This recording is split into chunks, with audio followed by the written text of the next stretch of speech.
In this video, we're going to be showing you how you can change your alarm volume on Samsung. If this does help you out, drop a like on the video, subscribe down below, and let's just get into the video. Okay, so to change your alarm volume on your Android phone, it's really straightforward and simple.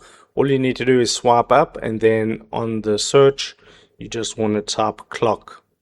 Okay, then click on the clock, and as you can see, I have some alarms right here.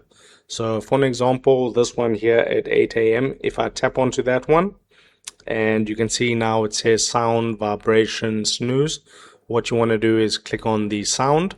Once you're on the sound page, you go to ringtone, and you can see this little message here that says you can't see the volume for if you have it as the same sound on all your alarms. So if you hit that settings button there, now it's going to bring up the sound volume. And what you can do is you can reduce the volume or increase the volume just like that.